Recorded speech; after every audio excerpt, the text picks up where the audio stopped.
વિવિધ અહેવાલો અને દાવાઓ બાદ ઈરાનમાં કત્લેઆમના સમાચારો છેલ્લા કેટલાક દિવસથી સામાન્ય બની ગયા હોય એવું લાગી રહ્યું છે। દાવો કરવામાં આવી રહ્યો છે કે સરકાર વિરુદ્ધ પ્રદર્શન કરનારા 12,000થી વધુ લોકોને મોતને ઘાટ ઉતારી દેવાયા છે। સીધા તેમના માથામાં ગોળી મારવામાં આવી છે। પરંતુ હવે ઈરાનની સુપ્રીમ કોર્ટે પણ પ્રદર્શનકારીઓને સરેઆમ સજા આપવાની તૈયારી કરી લીધી છે।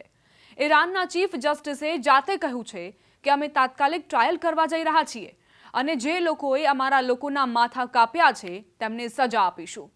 કહેવામાં આવી રહ્યું છે કે પ્રદર્શનકારીઓને એક સાથે ચોકમાં ફાંસી આપવાનો પ્લાન બનાવવામાં આવી રહ્યો છે। જો કે આવી માત્ર ચર્ચાઓ છે।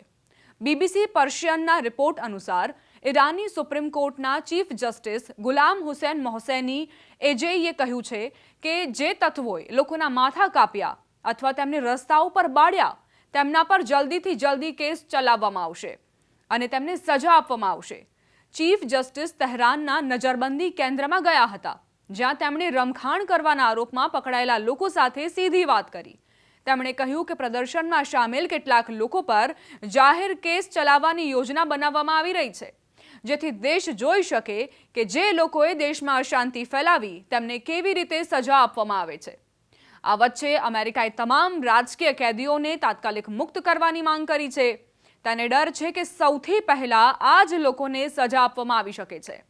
અમેરિકાએ કહ્યું કે અમે પ્રદર્શનકારીઓ વિરુદ્ધ હિંસાને સામે લાવી રહ્યા છીએ પરંતુ એવું ન સમજો કે અમે તે રાજકીય કેદીઓને ભૂલી ગયા છીએ જે આ પ્રદર્શનોથી પહેલા જ જેલમાં બંધ હતા।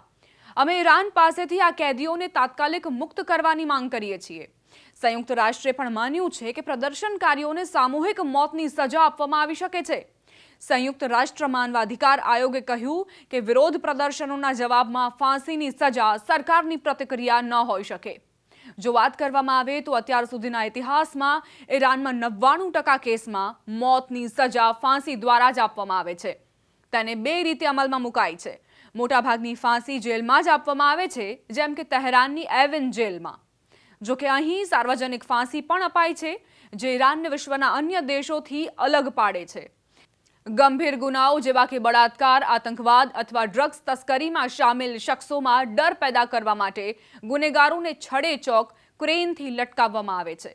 તેમાં અપરાધીના ગળામાં ફંદો નાખીને તેને ક્રેન દ્વારા ધીમે ધીમે ઉપર ખેંચવામાં આવે છે જે વધુ પીડાદાયક માનવામાં આવે છે। માનવામાં આવી રહ્યું છે કે ઈરાન કેટલાક પ્રદર્શનકારીઓ સાથે આવું કરી શકે છે જેથી લોકોમાં ડર બેસી જાય। ઈરાનમાં અન્ય પ્રકારની સજાઓની વાત કરીએ તો અહીં એક કિસાસ કાયદો અમલમાં છે જેમાં સરકાર નહીં પરંતુ દંડનો અધિકાર પીડિત પરિવારને આપવામાં આવે છે। ફાંસીના સમયે પીડિત પરિવારના સભ્યો હાજર રહે છે। ઘણી વખત પીડિતની માતા અથવા પિતા જ અપરાધીના પગની નીચેથી ખુરશી અથવા સ્ટૂલ હટાવીને સજા અમલમાં મૂકે છે। જો પરિવાર ઈચ્છે તો અંતિમ સમય અપરાધીને માફ પણ કરી શકે છે।